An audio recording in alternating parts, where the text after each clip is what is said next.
I'm Senator Barbara Boxer from California. I'm chairman of the Environment and Public Works Committee.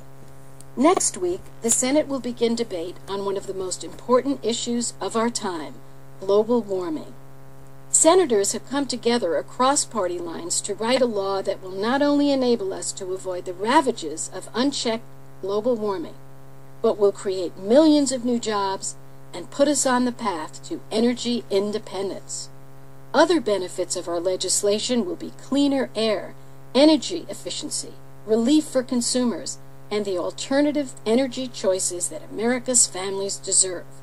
And by acting wisely, America will regain the leadership we have lost these past 7 years. Now, there are some in the Senate who insist that global warming is nothing more than science fiction. These are the same kind of voices who said that the world was flat, cigarettes were safe, cars didn't need airbags, long after the rest of us knew the truth. The fact is that the overwhelming majority of scientists say that the Earth is in peril if we don't act now. They have told us clearly that more than 40% of God's creatures could face extinction if we don't act now. They've told us of more intense weather events if we don't act now.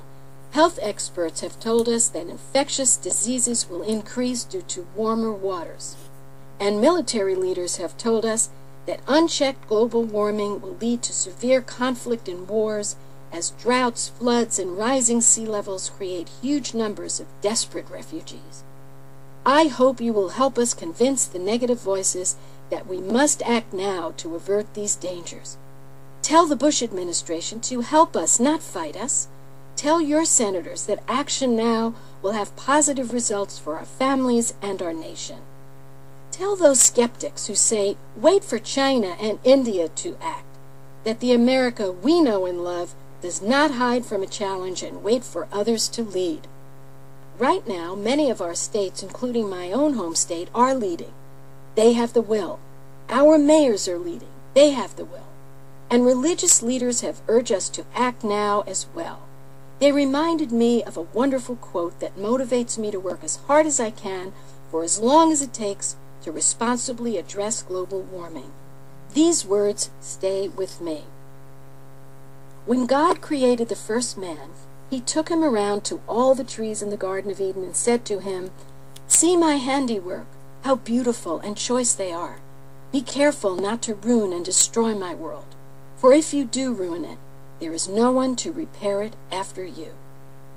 I truly hope that you will support our efforts on the Senate floor.